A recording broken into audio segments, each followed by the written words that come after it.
السلام علیکم viewers, welcome to my YouTube channel me and my world. آج میں آپ کے لیے قطر پروڈکشنز کے ڈرامہ عمر سیریز کی قسط نمبر 9 کا اردو ترجمے کے ساتھ اوور ویو لے کر آئی ہوں۔ ڈرامے کی طرف بڑھنے سے پہلے آپ سب سے گزارش ہے کہ میرا چینل سبسکرائب کریں، میری ویڈیوز لائک کریں اور زیادہ سے زیادہ اپنے فیملی فرینڈز کے ساتھ شیئر کریں۔ شکریہ۔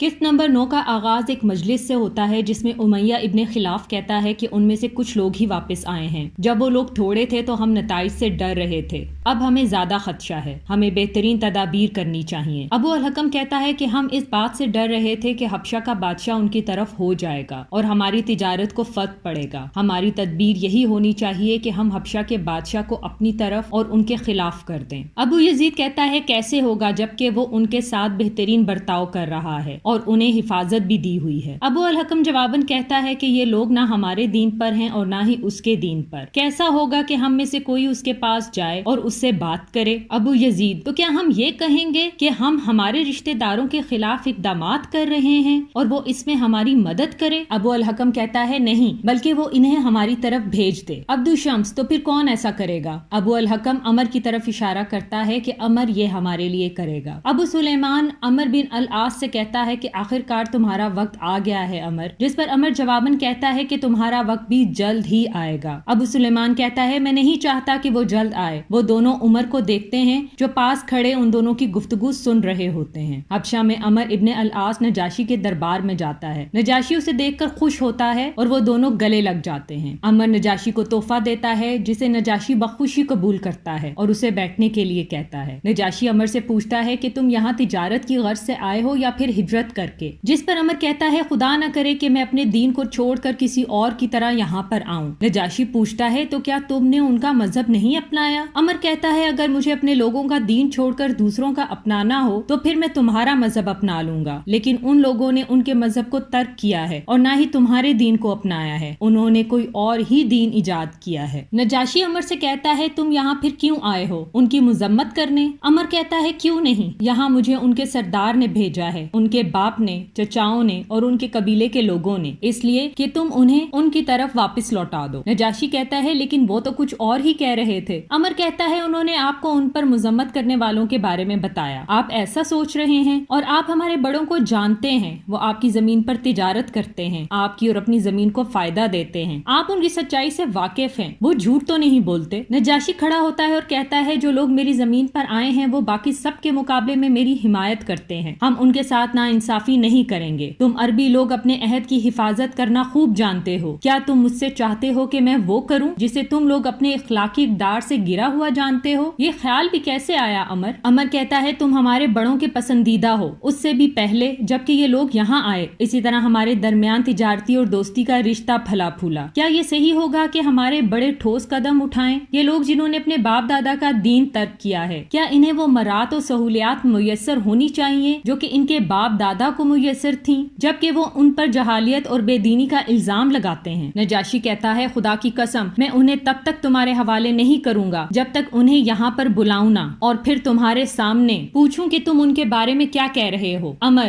نہیں، میں آپ سے التجا کرتا ہوں کہ آپ ایسا نہ کریں۔ نجاشی: کیوں نہیں، کیا تم سچ نہیں بول رہے؟ عمر: کیا آپ میرا ان کے ساتھ موازنہ کر رہے ہیں؟ کیا آپ مجھے ان کے ساتھ ایک برابر جگہ پر رکھ رہے ہیں؟ نجاشی: کیا ان کا تمہارے ساتھ خون کا رشتہ نہیں؟ تو پھر کس طرح تم ان سے مختلف ہو گئے؟ عمر کہتا ہے ہر معاشرے میں نچلا طبقہ ہوتا ہے اور وہ ہم سے نچلے درجے پر ہیں۔ نجاشی: نہیں، ایسا نہیں ہوگا، خدا کی قسم تمہیں اپنا بیان ثابت کرنا ہوگا، اگر وہ ویسے ہی ہیں جیسا کہ تم نے کہا تو میں انہیں تمہارے حوالے کر دوں گا، اور اگر نہیں تو میں ان کی حفاظت کروں گا اور ان کے ساتھ اچھا برتاؤ کروں گا تب تک جب تک وہ میری زمین پر ہیں۔ اس منظر میں ایک شخص حضرت جعفر کو بتاتا ہے کہ عمر ابن العاص آیا ہوا ہے، جس پر وہ کہتے ہیں کہ حق کے سامنے باطل نہیں ٹھہر سکتا، ہاں اس کے یہاں پر تعلقات ہیں۔ وہی شخص پوچھتا ہے کہ ہم صبح نجاشی کے سامنے کیا کہیں گے، جیسا کہ انہوں نے کہا کہ ہم نے اپنے لوگوں کا دین چھوڑ دیا اور نہ نہ ہی نجاشی کا دین اپنایا۔ حضرت جعفر جواب دیتے ہیں کہ ہم وہی کہیں گے جو ہم جانتے ہیں اور جو ہمارے رسول نے ہمیں بتایا ہے، ہم جھوٹ نہیں بولیں گے اور نہ ہی دھوکہ دیں گے۔ شخص کہتا ہے تم رسول کے چچا زاد بھائی ہو، تم ہی ہمارے ترجمان ہوگے۔ جعفر ہاں میں سر ہلاتا ہے۔ اس منظر میں سب لوگ نجاشی کے دربار میں جمع ہوتے ہیں۔ نجاشی آتا ہے، عمر اس کو سلام کرتا ہے، جعفر بھی انہیں السلام علیکم کہتا ہے۔ نجاشی جعفر سے پوچھتا ہے کہ کیا تم جانتے ہو تمہارے دوست نے تمہارے بارے میں کیا کہا؟ جعفر ہاں میں سر ہلاتا ہے تو پھر نجاشی پوچھتا ہے کہ تم مجھے اس مذہب کے بارے میں بتاؤ جس کی وجہ سے تم لوگوں نے اپنے دین کو ترک کیا اور نہ ہی میرا مذہب اپنایا اور نہ ہی کسی اور کا۔ جس پر جعفر کہتا ہے کہ ہمارے ماضی میں ہم جاہل تھے، بتوں کو پوجتے تھے، مردار کھاتے تھے، ہر قسم کا گناہ کرتے تھے، اپنے رشتہ داروں سے حسن سلوک نہیں کرتے تھے۔ ہمارا اصول تھا کہ یہی سب درست ہے، ہم یہی سب کچھ کر رہے تھے تب تک جب تک خدا نے ہمارے درمیان ہم ہی میں سے ایک پیغمبر بھیجا جس کی ایمانداری، سچائی، سمجھداری اور سالمیت سے ہم واقف تھے، جس نے ہمیں کہا واحد ایک خدا پر ایمان لاؤ، وہی اکیلا عبادت کے لائق ہے اور دوسرے بتوں کی پوجا کرنا چھوڑ دو۔ اس نے ہمیں کہا کہ ہمیشہ سچ بولو، ایماندار رہو، اپنے رشتہ داروں سے نیک رہو۔ ہاں انہوں نے ہمیں اپنے رشتہ داروں اور ہمسایوں کے ساتھ اچھا سلوک کرنے پر زور دیا اور خون نہ بہانے پر بھی، اور نہ ہی گناہ کرنے پر، نہ ہی چوری کرنے پر۔ انہوں نے کہا یتیموں کی جائیدادوں میں خیانت نہ کرو، نہ ہی معذور عورتوں پر جھوٹا الزام لگاؤ۔ انہوں نے ہمیں یہ بھی کہا کہ ایک خدا کی عبادت کرو اور اس کے ساتھ کسی کو شریک نہ ٹھہراؤ۔ ہم نے ان کی بات کو سنا،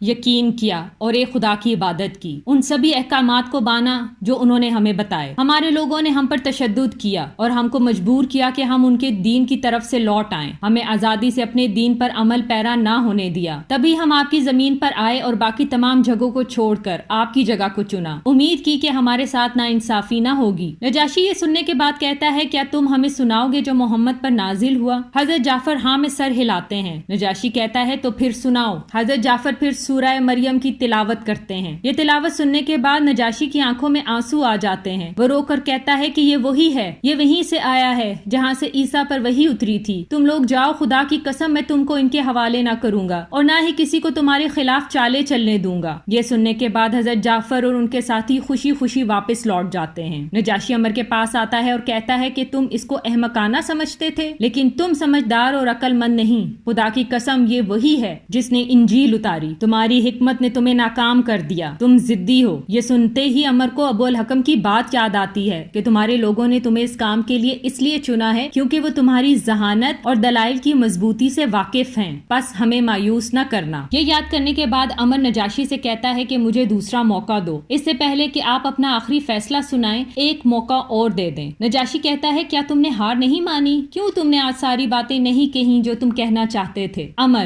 میں صرف ایک انسان ہوں، میں انہیں واپس بلانا چاہتا ہوں کیونکہ وہ ہمارے رشتہ دار ہیں اور میں ان کے لیے ہمدردی محسوس کرتا ہوں۔ میں نے تمہارے چہرے کی طرف دیکھا اور محسوس کیا کہ تم بھی ان کے لیے ہمدردی رکھتے ہو۔ میں نے محسوس کیا کہ میرا بحث کرنا مناسب نہیں، مجھے کل ایک اور موقع دو اور میں تمہیں وہ دوں گا جو کافی ہوگا ان کو ہمارے حوالے کرنے کے لیے۔ اس منظر میں ایک شخص حضرت جعفر کے پاس آتا ہے اور کہتا ہے کہ یہ عمر کیا چاہتا ہے؟ ہم نے سوچا تھا کہ جو اس نے بات رکھی ہم نے بھی اپنی بات رکھی اور معاملہ ختم ہو گیا۔ حضرت جعفر جواب دیتے ہیں کہ کل بہتر فیصلہ ہوگا۔ اگلے دن سب پھر نجاشی کے دربار میں جمع ہوتے ہیں اور نجاشی کہتا ہے عمر یہ سب تمہارے ہی لوگ ہیں اور یہ دوبارہ آئے ہیں، آج تم کیا کہنا چاہتے ہو؟ عمر کہتا ہے ان لوگوں نے عیسیٰ کے بارے میں بہت سنجیدہ باتیں کہی ہیں، ان سے اس بارے میں پوچھیں۔ نجاشی حضرت جعفر سے پوچھتے ہیں کہ تم نے سنا جو تمہارے دوست نے کہا، اب تمہارا کیا جواب ہے؟ حضرت جعفر کہتے ہیں میری وہی رائے ہے جو ہمیں رسول خدا نے بتایا۔ حضرت عیسیٰ خدا کے بندے ہیں، پیغمبر ہیں، روح اللہ ہیں، ان کی والدہ مریم نیک اور پاک دامن عورت تھی۔ یہ سننے کے بعد نجاشی نے زمین سے ایک تنکا اٹھایا اور کہا خدا کی قسم حضرت عیسیٰ بالکل ایسے ہی تھے جیسے کہ بیان کیا گیا، ان لوگوں نے اس تنکے کے برابر بھی جھوٹ نہیں بولا۔ تم لوگ جاؤ، تم لوگ میری زمین میں محفوظ ہو، ہم تمہارے ساتھ انصاف کریں گے۔ اور اپنے درباری کو کہتے ہیں عمر کو اس کے تحفے واپس کر دو، مجھے ان کی ضرورت نہیں، خدا نے مجھے رشوت لے کر یہ تخت و تاج نہیں بخشا اور نہ ہی میں رشوت لوں گا نہ انصافی کرنے کے لیے۔ حضرت جعفر کہتے ہیں کہ آپ نے ہم سے تو سنا کہ حضرت عیسیٰ کے لیے ہمارا مذہب کیا کہتا ہے، کیا آپ نے یہ عمر سے دریافت کیا؟ یہ سن کر نجاشی ہنستا ہے اور کہتا ہے کہ عمر تم ہو وہ جو نہ ان کا دین مانتے ہو اور نہ ہی میرا۔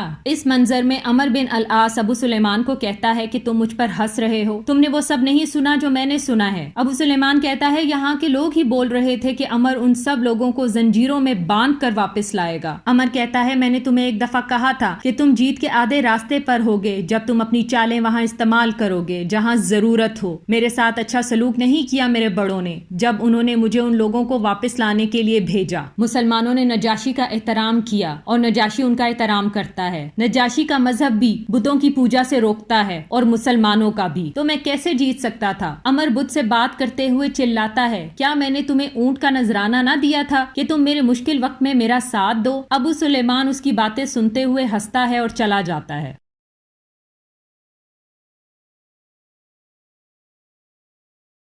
اس منظر میں عیاش اور سلامہ عمر سے گلے ملتے ہیں اور عمر ان سے پوچھتا ہے کہ ابو الحکم نے تم دونوں کو کیسے چھوڑ دیا؟ عیاش کہتا ہے میری والدہ نے ان سے بات کرنا چھوڑ دی تھی تو ابو الحکم کو ان پر ترس آ گیا اور انہوں نے ہم دونوں کو چھوڑ دیا. عمر کہتے ہیں کیا ابو الحکم کو بھی کسی پر ترس آتا ہے؟ عیاش ساری خامیاں ایک طرف لیکن وہ والدہ سے بے حد محبت کرتا ہے. سلامہ لیکن اس کو اس بات کی امید ہے کہ ہم حبشہ ہجرت نہیں کریں گے یہاں تک کہ اس نے ہم سے عہد لیا ہے کہ ہم کہیں بھی ہجرت نہ کریں گے. عمر کہتے ہیں تم دونوں کو دیکھ کر میں بہت خوش ہوں. اور وہ رہے سہیل ابن عمر کے دونوں بیٹے. عیاش ان کی طرف اشارہ کرتا ہے کہ ان کے والد نے بھی ان کے ساتھ ویسا ہی سلوک کیا جیسا کہ ابو الحکم نے ہمارے ساتھ. پھر وہ تینوں ابو جندل اور عبداللہ سے گلے ملتے ہیں. عمر ان سے پوچھتا ہے کہ چلو مل کر طواف کریں اور پھر نماز ادا کریں. عیاش کہتا ہے ہاں بالکل، اور ہم جلدی ہی رسول خدا کے پاس جائیں گے، انہیں دیکھیں گے، ان کی حفاظت کریں گے. ہمیں ان کی حفاظت کے لیے کھڑا ہونا ہے. اسی کے ساتھ اس قسط کا اختتام ہوتا ہے. آخر میں آپ سب سے گزارش ہے کہ میرا چینل سبسکرائب کریں، میری ویڈیوز لائک کریں اور زیادہ سے زیادہ اپنے فیملی فرینڈز کے ساتھ شیئر کریں. اگلی قسط تک کے لیے اپنا خیال رکھیں. شکریہ.